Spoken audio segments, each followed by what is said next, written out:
Fala, bolas de fogo! Sejam todos muito bem-vindos, sejam todas muito bem-vindas. Chegamos para mais um momento juntos com o objetivo de quê, minha gente? De corrigir mais um simulado feito aqui, dessa vez, diretamente pelo professor Wagner Santos, mais uma vez. E aí, a gente vai partir para correção do nosso simulado de língua portuguesa, com coisas muito importantes para a gente ver. Bora que só bora? Bora que só bora, vamos lá. Então, para começar, nós temos... Ah, meu Deus, já começamos por aqui. Você que está me assistindo nesse momento, se você sentir aí o desejo no seu coração, se inscreve no meu canal, entra lá no nosso grupo e me segue lá no Instagram, beleza? Então, a gente vai partir agora para a resolução do nosso querido simulado. Fechou? Vamos junto? Vamos junto e misturado. Para começar, a gente tem um texto. Não vou negar que esse foi um texto escolhido por ser um dos meus textos preferidos, né? É um conto crônica, na verdade, né? Eu diria que é mais um conto do que uma crônica, ou mais uma crônica do que um conto, não sei, de uma mocinha simplérrima chamada Clarice Lispector, que tem ali, né, toda aquela construção que a gente sabe da intimidade, né, consigo mesma, da tentativa de compreensão de si mesmo. Mas bora que só bora, vamos lá, ó. O bobo, por não se ocupar com ambições, tem tempo para ver, ouvir e tocar o mundo. O bobo é capaz de ficar sentado quase sem se mexer por 2 horas. Se perguntado por que não faz alguma coisa, responde: estou fazendo, estou pensando. Ser bobo, às vezes, oferece um mundo de saída, porque os espertos só se lembram de sair por meio da esperteza. E o bobo tem originalidade, espontaneamente lhe vem a ideia. O bobo tem oportunidade de ver coisas que os espertos não veem. Os espertos estão sempre tão atentos às espertezas alheias que se descontraem diante dos bobos, e estes os veem como simples pessoas humanas. O bobo ganha utilidade e sabedoria para viver. O bobo nunca parece ter tido vez. No entanto, muitas vezes, o bobo é um Dostoiévski. Então é um conto em que você já percebe, né, que ela vai falar, fazendo um contraponto com o que a própria sociedade indica, né, que você supervaloriza a esperteza, ela vai valorizar a bobeira, né? No caso, a pessoa, o bobo, na visão dela, né, de forma bem direta, é aquele que consegue acessar lugares em que não se imaginava ser possível chegar, né? Aqui a gente não teria essa ideia. Então, a gente percebe que ele aproveita muito mais a vida do que o esperto, porque ele não está preocupado com ser esperto, com passar por cima do outro, com tirar vantagem, todas essas ideias funcionando juntas. Vamos lá, o que mais? Assim, só para lembrar vocês que aqui a ideia, né, muitas vezes o bobo é um Dostoiévski.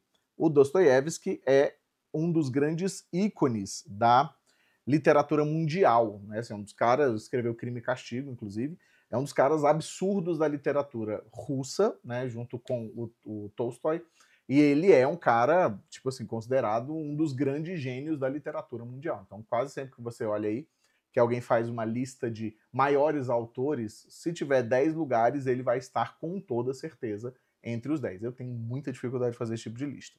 Mas vamos lá, o que a gente tem mais? Ó, a desvantagem, obviamente. Uma boba, por exemplo, confiou na palavra de um desconhecido para a compra de um ar refrigerado de segunda mão. Ar refrigerado é a mesma coisa de ar-condicionado, tá, gente? Era diferente. Ele disse que o aparelho era novo, praticamente sem uso, porque se mudara para a Gávea, onde é fresco. Vai a boba e compra o aparelho sem vê-lo sequer. Resultado, não funciona. Chamado um técnico, a opinião deste era de que o aparelho estava tão estragado que o conserto seria caríssimo, mas valia comprar outro. Mas, em contrapartida, a vantagem de ser bobo é ter boa fé, não desconfiar e, portanto, estar tranquilo. Enquanto o esperto não dorme à noite com medo de ser ludibriado, o esperto vence com úlcera no estômago. O bobo não percebe que venceu. Isso é bem legal, né? Assim, eu gosto muito dessa partezinha aqui, ó. Estar tranquilo, né? É ter boa fé, é estar tranquilo. E aí ele vem que enquanto o esperto, né? Ó, ela vem no caso, né? O esperto não dorme à noite com medo de ser ludibriado, ou seja, ele tem muito medo de encontrar alguém que seja mais esperto que ele ou que haja da mesma forma que ele age aqui. A gente percebe que a caracterização desse esperto é mais próxima da ideia de um espertalhão, né? Ou seja, aquele cara que sempre vai tentar tirar vantagem de tudo, né? E sempre vai pensar em si mesmo. O bobo não, o bobo já é uma criatura um pouquinho menos tensa nesse caso, tá? Aviso, não confundir bobos com burros. Então aqui, ó, presta atenção, ó. Não confundir bobos com burros. Isso é muita cara da Clarice. Desvantagem, pode receber uma punhalada de quem menos espera. É uma das tristezas que o bobo não prevê. César terminou dizendo a célebre frase, até tu, Brutus, né? Fazendo referência, percebe que tem referências externas, né? Tem uma intertextualidade, e o César, que era o imperador romano, um dos muitos Césares, né? Porque César não era o nome da pessoa necessariamente, era o nome do posto, né? Assim, ascendia ao posto, normalmente se chamava César, né? Em que ele confia no Brutus, que era o melhor amigo dele, o serviçal mais fiel, e ele, né, leva uma apunhalada pelas costas, tem um envolvimento ali com mulheres, né? Tem toda uma história caliente por trás, e aí é por confiar demais em Brutus que ele acaba levando uma apunhalada, tá? Então, o que a gente continua aqui? Bobo não reclama, em compensação, como exclama. Os bobos, com todas as suas palhaçadas, devem estar todos no céu. Se Cristo tivesse sido esperto, não teria morrido na cruz. Olha que legal isso aqui. O bobo é sempre tão simpático que há espertos que se fazem passar por bobos. Ser bobo é uma criatividade, e como toda criação, é difícil. Por isso é que os espertos não conseguem passar por bobos. Os espertos ganham dos outros. Em compensação, os bobos ganham a vida. Bem-aventurados os bobos, porque sabem sem que ninguém desconfie. Aliás, não se importa que saibam que eles sabem. Bobo é Chagall, que põe vaca no espaço voando por cima das casas. É quase impossível evitar o excesso de amor que o bobo provoca. É que só o bobo é capaz de excesso de amor. E só o amor faz o bobo. Então você percebe que bobo aqui, ela trabalha exatamente com uma visão muito diferente da visão corriqueira, né? Assim, só essa contraposição que ela faz o tempo inteiro entre o bobo e o esperto, né? Já demonstra que para ela o ideal é ser bobo. A gente consegue perceber isso muito claramente, beleza? Bora que só bora então para a primeira questãozinha, em que nós temos uma coisinha. A partir da leitura do texto de Clarice Lispector, não se pode afirmar. Então, ó, não se pode afirmar. Vamos lá para o contrário. Os bobos transcendem aquilo que os espertos fazem na vida. Perfeito. A gente consegue afirmar isso aqui com muita tranquilidade, até porque a vida é dos bobos. Segundo, né? Você não vai virar ávida. A vida é do bobo, certo? Então, ó, a vida é do bobo. Fechou? Os bobos são definitivamente menos ambiciosos que os espertos. Perfeito. Tranquilo também. É exatamente essa uma das contraposições muito viáveis, né? Essa é uma das inferências que a gente faz de forma muito tranquila a partir da leitura do texto, tá? Os bobos conseguem ver a vida de uma perspectiva diferente. Perfeito. Isso aqui eu diria para vocês, inclusive, que é o resumo do conto, né? Então, ó, do conto. Fechou? Os bobos são usualmente subestimados sobre sua capacidade. Perfeito. Ou seja, as pessoas não confiam que eles serão, que eles são, na verdade, capazes, exatamente porque eles não querem demonstrar essa capacidade, né? Essa ideia aqui, ó, vem exatamente da noção de que o bobo não se importa em demonstrar ser capaz. Não é competitivo, né? Em mostrar que é capaz. Certo? E aí a gente fica então com a última alternativa, né? Assinale, aliás, em todas as pessoas são comumente bobas de alguma forma. Errado, porque ela faz exatamente a distinção entre os bobos e os espertos. Então, aqueles que são espertos não são bobos de nenhuma forma. Ainda que a gente possa pensar que, no fundo, eles são os bobos, né? Mas aí é uma relação de interpretação muito maior. Então, aqui a ideia de que, se eu faço uma contraposição o tempo inteiro entre bobos e espertos, eu estou afirmando, né, no caso a Clarice está afirmando, que em alguma medida existem pessoas que não são bobas de forma nenhuma. Beleza? Bora que só bora? Bora que só bora. Então, nossa respostinha, letra E, de quê? De éguinha, pocotó, pocotó, pocotó, pocotó, pocotó. Bora que só bora para a próxima questão. Temos o seguinte, ó. O discurso direto encontrado em se perguntado por que não faz alguma coisa, responde estou fazendo, estou pensando. É este aqui o discurso direto, ó. Vale lembrar a vocês que nós temos essencialmente 3 formas de discurso, né? Que são, então nós temos aqui, ó, 3 formas de discurso, que é o discurso direto, ok? O discurso indireto, as bancas trabalham essencialmente com esses dois aqui, e o indireto livre, que é muito maluco, mas que é basicamente o seguinte. O discurso direto acontece sempre que o narrador dá voz ao personagem, ou seja, quem fala é o personagem. Ele recebe ali voz dentro daquele determinado texto e ele vai falar por ele mesmo, certo? O indireto é aquele em que o nosso querido personagem tem a sua fala reproduzida pelo narrador. O narrador fala pelo personagem, tá? E aí, lógico que a gente vai ter uma diferença muito importante aí, que eu já volto nela. O indireto livre, ele acontece sempre, é extremamente contemporâneo, muito contemporâneo, e ele acontece sempre que aparecem falas sem que você tenha indicação de que você vai ter uma fala. Por quê? Normalmente, quando você tem o diálogo, normalmente quando você tem discurso, você vai, com o direto, trazer aquele famoso verbo de elocução, que é tipo disse, falou, gritou, qualquer coisa desse tipo, e você tem ou aspas ou travessão. Beleza. No indireto, você também vai ter o verbo de elocução, só que aí você vai usar uma oração para fazer essa construção. No indireto livre, não. Tá? Não temos a indicação de que haverá uma fala. Então fica ali meio solta na história, por isso que a gente diz que é livre, exatamente. E o detalhe básico é que, enquanto eu, quando falo diretamente, uso alguns tempos verbais, quando você vai jogar para o discurso indireto, esses tempos verbais têm que ser refeitos. Por quê? Porque eu acabei de dizer. Então, se eu digo assim, por exemplo, eu estou comendo pão. Beleza? Aí Wagner disse, 2 pontos, eu estou comendo pão. Beleza. Se eu jogo para o indireto, eu vou ter que dizer assim, Wagner disse que estava comendo pão. Ou que está comendo pão. Beleza. Mas aí você tem que tomar cuidado com essa relação, porque você tem que entender que para que o narrador fale, eu tenho que ter falado antes.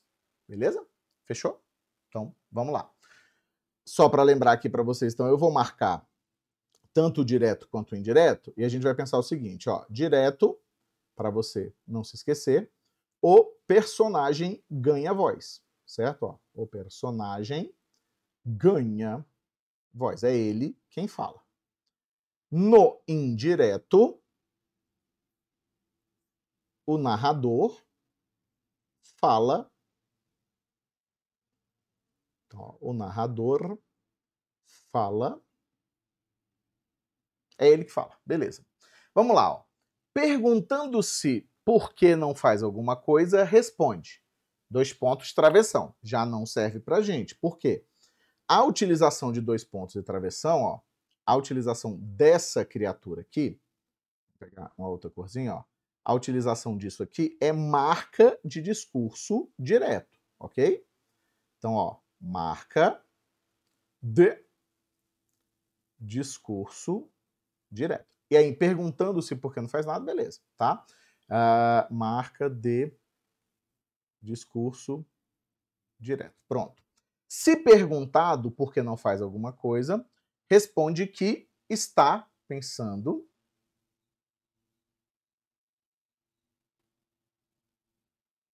está fazendo. Beleza. Ok? Tudo bem? Então, o que vai acontecer? Está pensando, está fazendo.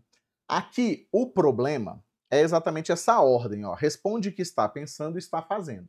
Na verdade, a construção é contrária, né? Por quê? Quando ele diz, ó, presta atenção que aqui tem o pega que faz essa questão ficar difícil. Estou fazendo, estou pensando. O que significa dizer aqui, ó? que o fazer, no caso dele, é igual ao pensar. Fechou? Pegou? Massa. Quando ele diz que está pensando, está fazendo, não faz sentido. Por que não? Porque é como se eu dissesse, estou fazendo porque estou pensando, né? Então, essa noção, essa posição das duas falas, né, das duas entradas de fala ali, ela compromete o sentido original, porque eu preciso da manutenção do sentido original, né? Então, aqui, ó, quando inverte pensar com fazer, não mantém o sentido original. Não mantém o sentido original. Muito bem. Fechou? Deu para entender? Ó. Caso perguntado por que não faz alguma coisa, estou fazendo, estou pensando, diz. Aqui, ó, é algo bastante próximo, né? Ainda que tenha o verbo de alocução posteriormente, a gente tem algo muito próximo do discurso indireto livre. Certo? Por quê? Você percebe que não tem a indicação de que uma fala vai acontecer. A indicação tem que vir antes ou marcada pelo travessão para você saber que deu voz a alguém, né? Vamos ver o que a gente tem aqui, ó. Se perguntado por que não faz alguma coisa, responde que está fazendo, já que está pensando. Perfeito, né? Aqui você tem a manutenção da relação original, só que aqui a gente pode dizer que marca-se claramente, né? Então, marca-se claramente, e aí esse é o ponto, né? Ó, claramente a explicação. Então, a segunda fala, que é a explicação da primeira, agora ela fica muito claro, muito, né? Berrando aí para todo mundo. Caso seja perguntado por que não faz alguma coisa, responde que está fazendo pensando. Aqui você tem problema, né? Ó, que está fazendo pensando, você tem inclusive um problema de coesão mesmo, né? De coerência. As duas informações não mantêm ali a relação que a gente imaginava. Então, respostinha, letra D de dado. Tinha que dar uma complicadinha para vocês. Até eu olhei agora ali e falei, meu Deus do céu, o que eu fiz aqui? Será que eu pirei? Não, ainda não. Aliás, já. Vamos lá. Questãozinha número 3. O que nós temos? Ó. Assinale a seguir o enunciado em que não se poderia, presta atenção, ó, não se poderia utilizar, sem perda sintática, sinal de vírgula. Então, é onde eu não posso usar porque seria problemático, ok? Ser bobo, às vezes, oferece um mundo de saída, porque os espertos só se lembram de sair por meio da esperteza. Aqui eu tenho algumas vírgulas possíveis, ó. Eu tenho vírgula, vírgula, isolando o adjunto adverbial deslocado. Essa vírgula aqui, ela é facultativa, certo? Ó, facults, porque o adjunto adverbial é curto, né? A outra vírgula que a gente pode colocar, ó, porque os espertos só se lembram de sair por meio da esperteza. Essa vírgula aqui, na minha opiniãozinha, ela é uma vírgula obrigatória porque, para mim, separa uma oração coordenada, sindética, o quê? Explicativa. Certo? Então, para mim, ela seria obrigatória. Só que a Clarice tem essa marca que ela traz muito claramente da construção da vida dela como autora modernista, né? Assim, ela, as regras da gramática são modeláveis, vamos dizer assim. Tinha um cara, um semiólogo francês chamado Roland Barthes. Ele era um cara que trabalhava com semiologia, né? Ou seja, com a noção imagética das informações, né? O discurso. Ele tem um livro chamado A Aula, em que ele faz, na verdade é um livrinho fininhozinho, em que se coloca a aula inaugural do curso dele no Collège de France, que era, né, a universidade onde ele dava aula, e ele tem uma frase que eu nunca me esqueço, né? Eu li isso aí lá na faculdade ainda e não me esqueço, que ele diz que a literatura é a fuga para a ditadura da língua, ou seja, na literatura a gramática não apita. E essa é uma informação que a Clarice levou muito a sério, tá? Então agora vamos lá, ó. Não tem como. O bobo não percebe que venceu. Opa, achamos. Por quê? Nós não temos nenhuma inversão. Não há inversão, certo? Aqui, ó, não há inversão de nada, ok? E, fora isso, se eu colocar a vírgula aqui, eu estou separando sujeito de predicado. Se eu coloco aqui a mesma coisa, o bobo não dá também, tá? Percebe que venceu, cuidado. Vocês adoram botar essa vírgula aqui. Ela não existe porque você separaria o objeto direto, né, que é uma oração subordinada substantiva objetiva direta, do verbo que ela complementa bem aqui na frente dela, certo? Vamos ver o que a gente tem nas outras, ó. O bobo tem a oportunidade de ver as coisas de ver coisas que os espertos não veem. Beleza. Nós não teríamos problema sintático, né? Problema algum sintático se colocássemos aqui. Haveria o que nesse caso? Ó, a gente poderia dizer que o sentido seria modificado. Mas não seria um problema gramatical. Porque aí passaria, né, de uma restritiva para uma explicativa.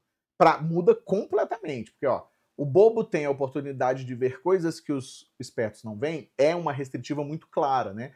No universo de coisas possíveis, eu estou falando daquelas que os espertos não veem. Beleza. Se eu coloco como uma explicativa, é como se os espertos não vissem nada. De ver coisas. Aí você generaliza. Esse é um problema.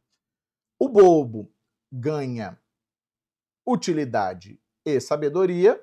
Eu poderia botar essa vírgula aqui, que é facultativa, para viver, porque para viver é uma oração subordinada adverbial final, ok? Reduzida de infinitivo, em que nós trabalhamos com a ideia de que, como ela é uma adverbial, eu tenho 3 regras de vírgula, né?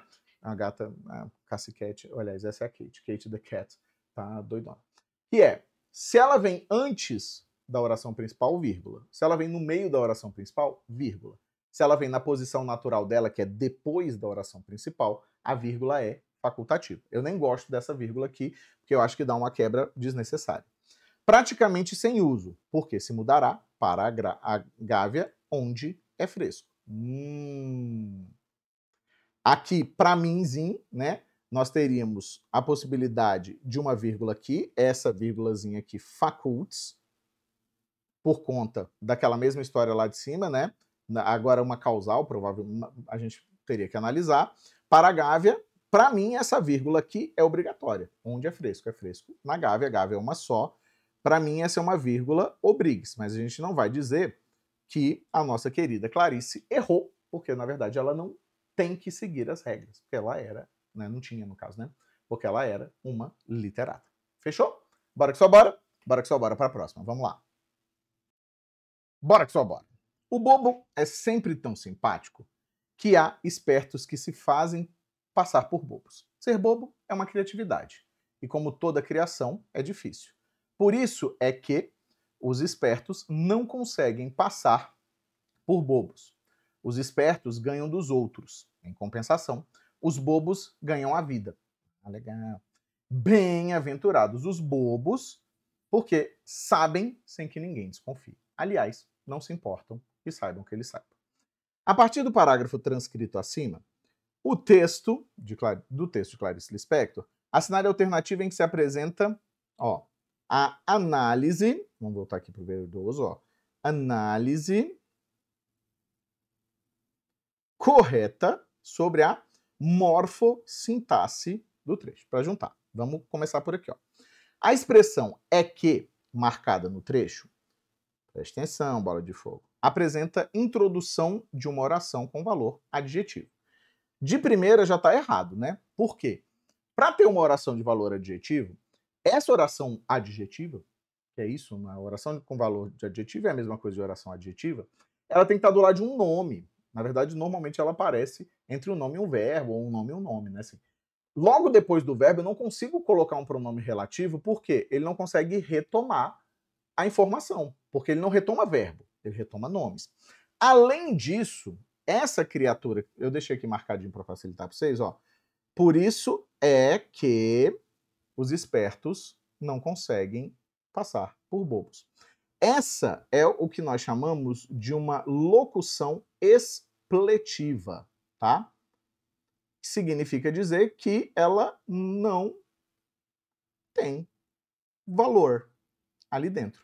Ela só é colocada por uma questão de estilo, normalmente muito utilizada para marcar que se faz ali uma construção de oralidade, e ela, como não contribui com a semântica, nem contribui com a sintaxe, pode ser retirada. Presta atenção, ó.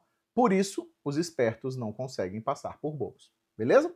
Então aqui, ó, a gente vai entender como uma expressão expletiva, ok? Expressão expletiva. Beleza. O pronome outros marcado no texto, então o outros está lá marcado na letra B, ó, é classificado como demonstrativo por substituir um elemento anterior. Errado, né? Demonstrativos são aqueles ligados ao aquele e ao esse. E aí as suas variações, né? Podendo ser o também. Nesse caso, ó, ele não é demonstrativo. Outros não joga para o mundo, assim, para o universo? Outros. Ninguém sabe. É o que nós chamamos de pronome. Opa, profone. Cadê minha... Aqui. Pronome indefinido. Tipo tudo, todos, ninguém, alguém, tá? Então, indefinido. O verbo desconfie, marcado no trecho, apresenta a classificação do sujeito como indeterminado. Vamos lá, cadê letra C? Aqui, ó. Bem-aventurados os bobos, porque sabem sem que ninguém desconfie. Também está errado, não é indeterminado. Aqui tem um pega que eu gosto muito de colocar para vocês, porque vocês normalmente trabalham com a ideia, para classificar sujeito determinado e indeterminado, com a ideia de saber quem é e não saber quem é, né? E muitas vezes eu vejo acontecer de vocês marcarem o ninguém como um sujeito indeterminado. Ele existe. Wagner, mas ninguém é nada. Sim, só que o sujeito é necessariamente, né, a criatura sujeito, é uma relação de sintaxe e não de semântica, não é saber verdadeiramente. Então, quando eu digo, ó, ninguém desconfie, aqui está o nosso sujeito simples. Porque, ainda que esse ninguém seja o zero, não existe, é gramatical. Existe um núcleo. Esse núcleo, inclusive, é um pronome indefinido. O ninguém é claramente um pronome indefinido. Assim como alguém, né? Você não consegue determinar. Mas o sujeito sintaticamente existe. Então, ele não é indeterminado. Ele é simples, porque apresenta um só núcleo, tá? Os dois elementos que, seguidos e marcados no trecho, são, respectivamente, uma conjunção integrante e um pronome relativo. Vamos lá na letra D. Tá aqui, ó. Aliás, não se importam que saibam. Então, ó, não se importam com isso, né? Com que saibam, seria, tá? Aqui é uma conjunção integrante. Ok. Saibam o quê? Que eles sabem. Aqui estamos diante de uma outra conjunção integrante. Então, não serve. Lembrem-se sempre do seguinte, ó. Conjunção integrante introduz substantivas. Ok? Ó. Introduz substantivas. Pronome relativo introduz sempre quem? Introduz. Isso aqui você tem que lembrar porque é morfologia pura, tá? Adjetivas. Nunca uma substantiva. Então, só sobrou quem pra gente? A letra E. Ó. O verbo haver, encontrado no trecho, é classificado como transitivo direto, não apresentando sujeito. Tá lá, ó. O bobo é sempre tão simpático que há, aqui, ó, há espertos que se fazem passar por bobos. Tudo isso aqui é objeto direto do verbo haver, que vem aqui na frente. O que você precisa se lembrar? O verbo haver, no sentido ali que ele toma, né, é o sentido de existir, ou o verbo haver existencial, ele é chamado de impessoal. o que significa dizer que ele é impessoal? Significa dizer que ele não terá sujeito. Gera aquilo que a gente chama de oração sem sujeito. Aquela criatura que tem cara de sujeito, na verdade, é um objeto direto. Então, muito cuidado, porque às vezes vocês pensam que, por ele ser impessoal, bebe água comigo, por ele ser impessoal, ele é necessariamente um verbo intransitivo. Não, tá? Ele é verbo transitivo direto, que é diferente do existir. O existir, que tem sentido de existir, é pessoal e intransitivo. Tudo bem? Bora que só bora? Vamos para a próxima, vamos lá. Que legal. O bobo tem originalidade espontaneamente. O bobo tem originalidade. Espontaneamente lhe vem a ideia. Certo? Aí eu quero a análise desse elemento. Ó, do lhe. Beleza? Você vai pensar o seguinte, ó. A ideia vem ao bobo. Ok?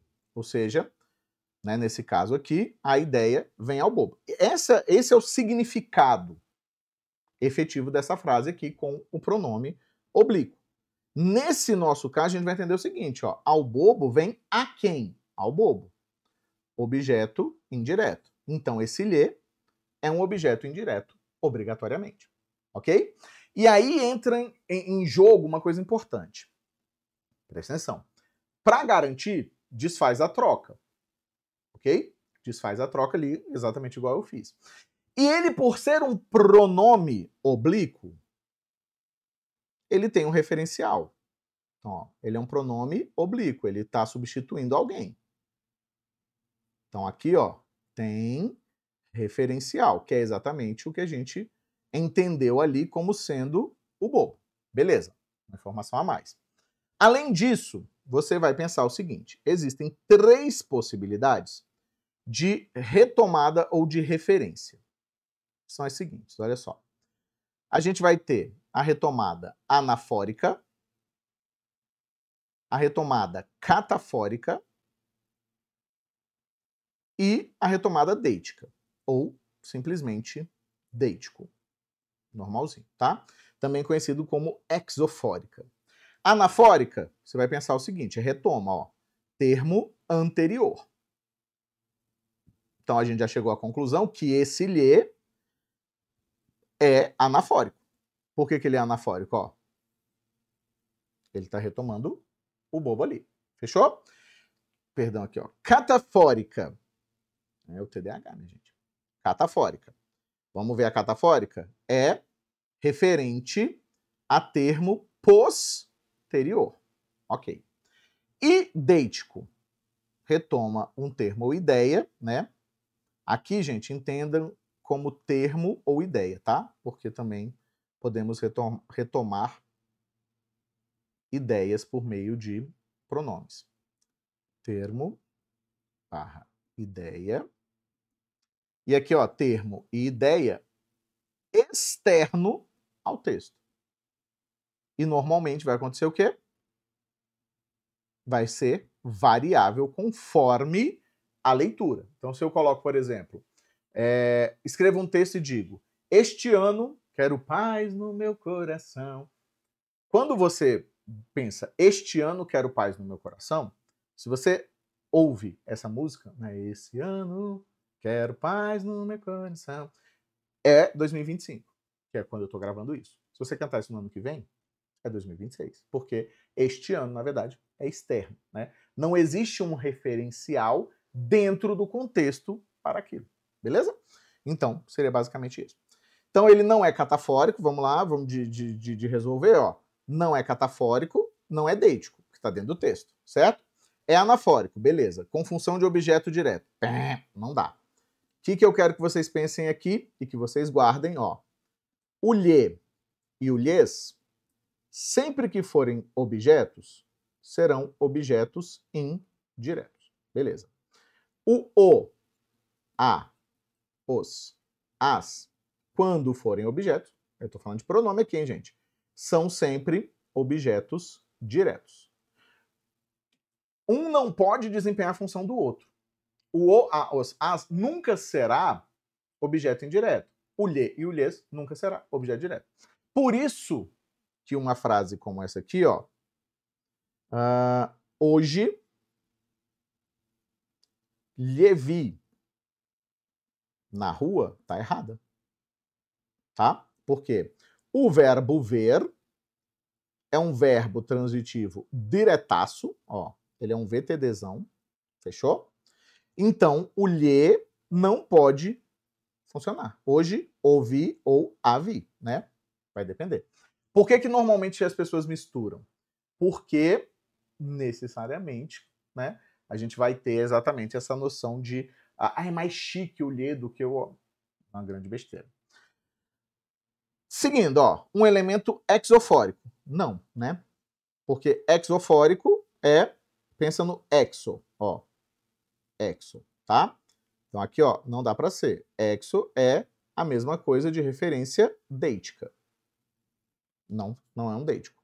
Então, mais uma vez, sobrou a letra E de quê? De esse ano. Ó, um elemento anafórico, perfeito, retomada anterior. Nesse caso, de o bobo, né? Com função de objeto indireto. Perfeito. Respostinha, letra E. É lógico que aqui, quando eu estou resolvendo com vocês assim, vai demorar um pouco mais, porque eu tenho que parar para explicar, né? E esse é o objetivo de corrigir a prova, né? Senão não adiantava nada. Bora lá. Seguindo em frente, próxima questão, questãozinha número 6. Meu Deus, eu estou falando mais do que eu queria, já queria estar acabando agora. Do trecho, aviso, não confundir bobos com burros, desvantagem, pode receber uma punhalada de quem menos espera. É uma das tristezas que o bobo não prevê. César terminou dizendo a célebre frase, até tu, Brutus. Tá. Desse trecho, pode-se depreender que, ou seja, o que a gente pode entender? Quais são as inferências aqui possíveis, ok? Ó, vamos buscar aquilo que é inferente. Então, a gente quer uma inferência, ou seja, a verdadeira interpretação. A inferência é a verdadeira interpretação, tá? César serve de exemplo para a narradora de um burro. Você deve ter se coçado para isso, tá? Mas não é. Por quê? Quando ela faz a construção, ó, pode receber uma punhalada de quem menos espera, ela tá falando de quem? Do bobo. Porque ele não vê maldade, não vê malícia, né? Quando a gente pensa, ó, pode receber uma punhalada de alguém, né, de quem menos você espera. Beleza. Então aqui, ó, ela tá se referindo ao bobo. Beleza? Quem é que recebe a punhalada? O César. Ou seja, César é bobo. É uma relação de construção lógica, tá? Aqui, ó, é uma relação lógica, não tem como. A menos que ela dissesse textualmente. Tanto César quanto Brutus são exemplos de bobo. Não, né? A gente vai entender exatamente que César se configura ali como um exemplo de bobo e Brutus de esperto, porque é ele que apunhala, né? Esperto porque tira vantagem e vidas, né, no caso. Ok? Não que os espertos tirem vidas, tá, gente? César é um exemplo de bobo na concepção da narradora. Beleza, perfeito. Então aqui, ó, cuidado com o quê, ó? Cuidado com o que você pensa. Ah, Wagner, mas ele foi burro de confiar. Beleza. Esse é sempre um ponto que eu trago quando a gente está falando sobre interpretação de texto, quando a gente está falando sobre leitura de texto. Na prova, assim como nessa prova, que era uma prova, um simulado é para simular a sua prova, a gente vai entender que vale o que está escrito no texto. Se o texto disser que eu estou vestido com uma blusa verde, verde, tá certo. Não para o mundo, a gente está analisando questão, né? A gente tem que tomar muito cuidado sempre com essa extrapolação em que a gente busca aquilo que a gente concorda. Isso vale, inclusive, para processos ideológicos. Muito cuidado, tá? A situação de César é um exemplo para a atitude dele como esperto. Não, né? Seria como bobo, porque o bobo confia, ok? César e Brutus eram espertos, mas o segundo apunhala o primeiro. Não, né? Na verdade, mais uma vez, a gente entende que o bobo está aqui e o espertinho é o Brutus. Fechou? Respostinha, então, letra C de quê? De caraca, moleque, que dia, que isso. Toca um pagodinho, só pra relaxar. Bora que só bora. Bora pra próxima, vamos junto, vamos misturado. Questãozinha número 7. A desvantagem, obviamente. Caso o substantivo desvantagem seja modificado para o plural, ou seja, em desvantagens. O trecho pode ser reescrito sem modificações sintáticas, sintáticas, ok? E semânticas, ou seja, temos que manter o mesmo sentido. Vamos dar uma olhada? Então eu tenho, haverá desvantagens, obviamente. Não nos serve como resposta. Por quê? Sintaticamente está perfeito. Sintaxe, ok. Qual é o detalhe? A, eu tenho presente. Haverá, eu tenho futuro. Ou seja, muda o sentido. Gramaticalmente está perfeito. Isso pode ter confundido um pouquinho com vocês. Existe desvantagens, obviamente. Errado, porque ainda que esteja semanticamente ok, tem um erro gramatical aí severo. Qual é o detalhe? Você vai pensar nesse quadrinho aqui, você vai guardar essa informação para sua vida. A, ver e existir, ok? Guarda isso aqui para a sua vidoca toda. Vamos lá. Haver, estou falando haver no sentido de existir, claro, se eu estou contrastando, ok? É impessoal, ok? E VTD.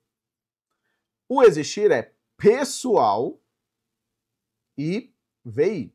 Isso nos leva à ideia de que o existir, por ter sujeito, e ele sempre vai ter sujeito, ele não consegue nem indeterminar o sujeito, você tem uma noção, tá? Existe-se, não tem como.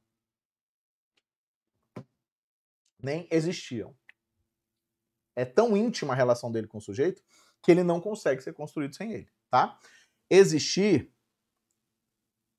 tem de concordar com quem? Concordar com o sujeito. O sentido é sempre o mesmo, tá? Quando você troca. Então aqui nós teríamos o quê? Existem desvantagens. Então já achamos aqui, inclusive, a nossa resposta, que vai ser aqui, na letra D, ok? Haverão desvantagens, obviamente. Errado porque, né, no caso aqui, tudo errado. Tanto sintaxe quanto semântica. O verbo existir no sentido... o verbo haver no sentido de existir é impessoal. Terceira pessoa do singular o tempo inteiro, ok? Massa. Cuidado para você não cair na esparrela. Qual é a esparrela? A gente consegue montar tempos verbais, que nós chamamos de tempos verbais compostos, usando o verbo haver, né? Presta atenção. Eu posso dizer, por exemplo, eles haviam dito que estudam. Ok? Nesse caso, não há erro nenhum aqui, Esta construção, que é um tempo verbal composto, né? Isso aqui, é inclusive pretérito mais que perfeito, é o pretérito Wagner, tá? Nesse caso, é uma loci verb. E o verbo haviam é o auxiliar. E o dizer é o principal. Quando o verbo haver funcionar como auxiliar, ele concorda, porque cabe ao verbo auxiliar concordar, tá? Se ele for o verbo principal, por exemplo, em uma construção como... Deixa eu... Ih, baguncei. Vou tirar essa aqui também. Se eu faço uma construção como essa aqui, pode haver desvantagens. Tá perfeito. Por quê? Porque o verbo principal é o verbo haver no sentido existencial. Podem existir desvantagens, ok? Pode haver desvantagens. Fechou? Então, ó, existem desvantagens, obviamente, perfeito em todos os sentidos, porque desvantagens passa de objeto direto para quem? Para sujeito do verbo existir, e obrigatoriamente ele tem que fazer a querida concordância, tá? Hão desvantagens, obviamente, que seria o presente, né? Então aqui, ó, sintaticamente tá ruim, né? Ainda que semanticamente também tá péssimo, porque afinal de contas, ele não pode fazer isso e nem faz sentido. Tudo bem? Bora que só bora. Vamos lá. Próxima questãozinha tranquilita até agora. Eu acredito que vocês estão todos muito felizes aí. A gente tem o seguinte, ó. O conectivo destacado em enquanto o esperto não dorme, à noite com medo de ser ludibriado. O esperto vence com úlcera no estômago. Apresenta leitura de. Então a gente tem, lembrando no texto que você tinha, que o bobo é tranquilo enquanto o esperto não dorme à noite com medo. Ou seja, você tem uma relação de comparação temporal. Qual é o detalhe? Não vai ser uma leitura de concomitância. Por quê? Né? Ou proporção, vamos dizer. Porque as duas coisas não são ações que ocorrem ao mesmo tempo, ainda que sejam. É mais ou menos a ideia de que você não está colocando duas ações para ocorrerem de maneira concomitante. Você não quer mostrar que as coisas estão acontecendo ao mesmo tempo. É uma verdade absoluta. Aqui, ó, o esperto não dorme à noite com medo de ser ludibriado. Isso aqui ela apresenta como uma relação de verdade absoluta.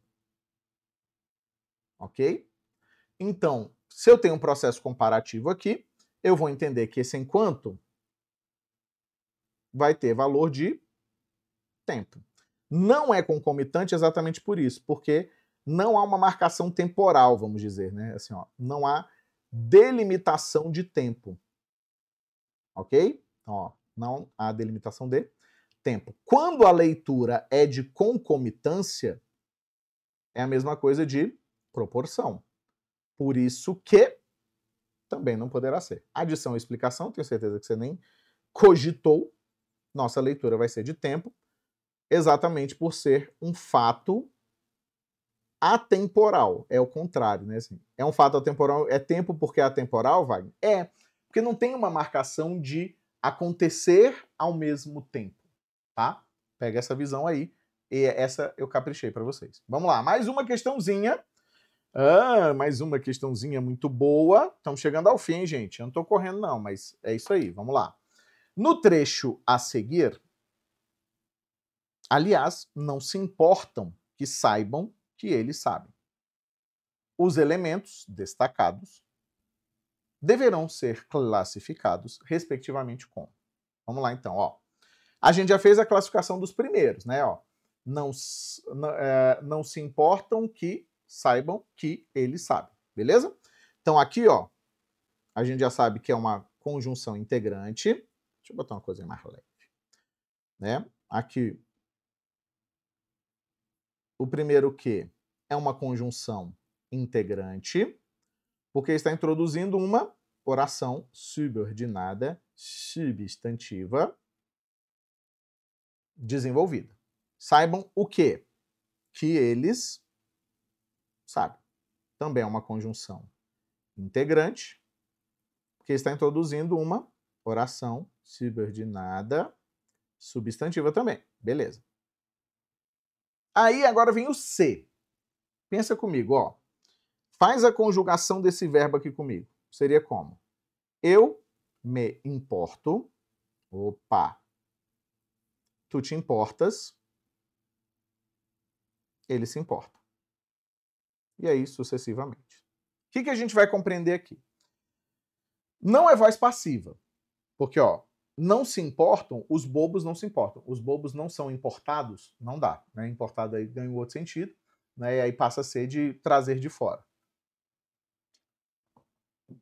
nesse sentido de não dar importância, o sujeito não dar importância, ele é chamado de verbo pronominal. Então, a ideia de importar-se nesse sentido de o sujeito dar valor a alguma coisa, a algo, ele é classificado como um verbo pronominal. Não tem como ele importar a ele mesmo, né? Certo? Então, nesse caso, se é um verbo pronominal, esta criaturinha que aparece aqui vai ser classificada como uma... Ele tem dois nomes bonitos, ó. Parte integrante do verbo, integrante, ou pronome integrante do verbo. Porque é um verbo pronominal.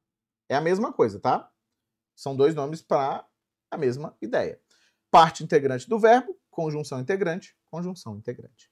Então, aqui, nossa resposta é a letra D de dadinho ao caramba. Meu nome é Zé Pequeno, porra. Beleza? Deu para entender? O Czinho é sempre aquela criatura do pântano, né? Assim, ela é pantanosa mesmo, tá? Então fique atento, você não consegue passar para a voz passiva? Não. Para a voz passiva analítica? Não consigo. Não consigo trocar por a si mesmo? Aliás, eles não se importam a si mesmo, também não dá, então não é reflexiva. Fechou? Tem sujeito? Tem.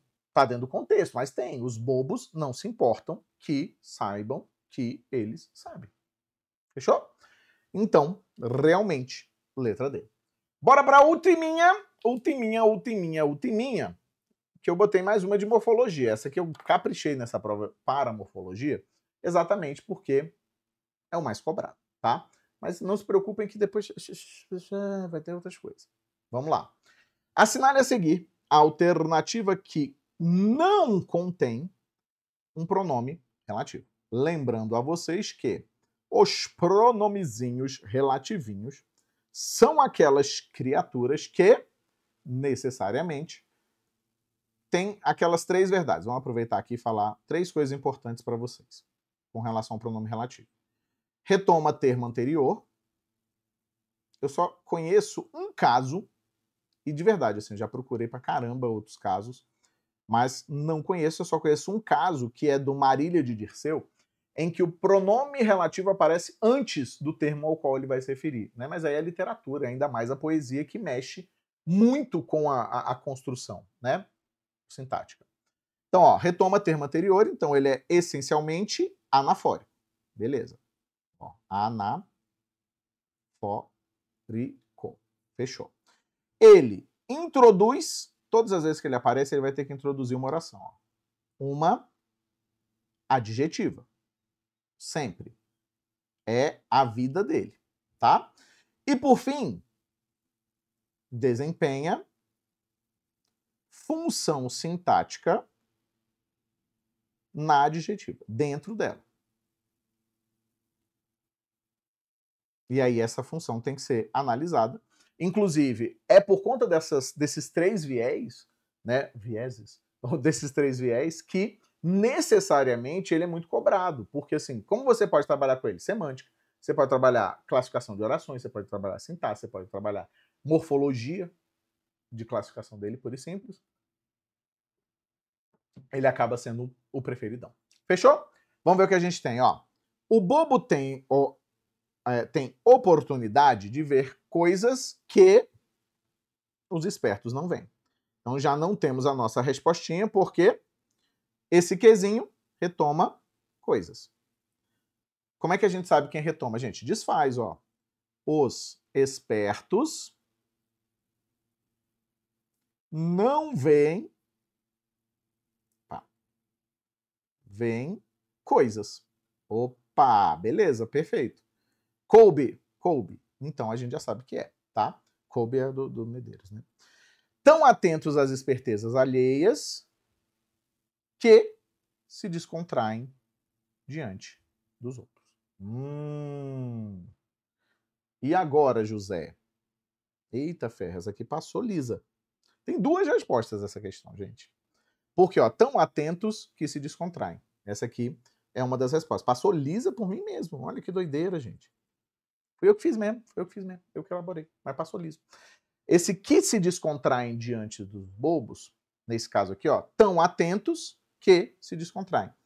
Esta oração que aparece aqui, ó, que se descontraem diante dos bobos, é uma oração subordinada adverbial consecutiva, né? É a consequência deles estarem atentos. Então, realmente fizemos igual. Essa questão aqui, ó, deveria ser anulada. Você vai assistir aqui, vai brigar comigo lá. Beleza, mas é bom que, né? Beleza, fechou. Bora. É uma das tristezas que o bobo não prevê. Beleza, ó. Então, ó, nesse caso, o quezinho aqui está retomando tristezas. Ó, tá retomando tristezas. Ok? Joga para cá. Nós teríamos aqui, por exemplo, ó, o bobo. Prometo que é a última vez que isso vai acontecer, tá, gente? Eu fico tão triste, de verdade. Não prevê tristeza. Eu odeio quando eu erro. Odeio, vocês não têm noção. Vou ficar remoendo isso pro resto da minha vida. Tristezas. Ok? Então, fechou? Pronome relativo. De onde eu tirei isso, gente? Foi a pressa. É quase impossível evitar o excesso de amor que o bobo provoca. Esse quezinho aqui, ó, está retomando excesso de amor. Como é que seria, ó? O bobo... Deixa eu jogar aqui pro cantinho, vai, ó. O bobo provoca excesso de amor. Ó, excesso, palavra boa, né? De amor. Beleza. E essa última, que era a resposta oficial, né, o gabarito oficial foi letra E, ok? Qual é a treta? Ele disse que o aparelho era novo, então, ó, aquele bom e velho teste, né? Ele disse isso, né? Você faz o testezinho da pronominalização pelo isso. Tudo que veio para cá, tudo o que veio para cá, né? Tudo que está dentro do isso é uma oração subordinada substantiva, nesse caso aqui, objetiva direta, né? Então, esse que é conjunção integrante. Aqui, como está introduzindo a adverbial, ela é classificada como conjunção subordinativa, tá? A gramática separa mesmo, ainda que as subordinativas englobassem, né, em uma outra medida ali a construção das integrantes, mas foi separado.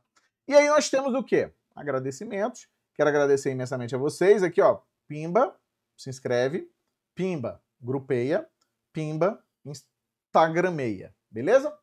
É isso. Desculpa. E aí, o que eu quero, né, pedir desculpas mais uma vez a vocês por conta dessa última questão. Peço realmente desculpas. Deu um barata voa na hora, pelo amor de Deus. Tanto é que eu bati o olho e falei, que doideira é essa? Né? Isso é cansaço, isso tem várias outras coisas. Eu ainda sei gramática, tá, gente? Bebe água comigo? E dizer para você que é o rala, né? Ó, bora ralar. Lembrando sempre que a morfologia é muito importante, por isso que veio tão carregada. Mas no próximo eu vou colocar algumas outras coisas. Vou pensar com muito carinho. Vou tirar o atraso dessa, que eu achei uma prova. Ficou mais tranquila, um pouquinho mais tranquilo, né? Esse simulado. Então no próximo eu vou carregar. E aí também para compensar esse erro. Fechou? Bora que só bora. Bora que só bora. Um beijo e um queijo. Valeu demais, galera. E é isso. É dura a dor do parto, mas hei de partir.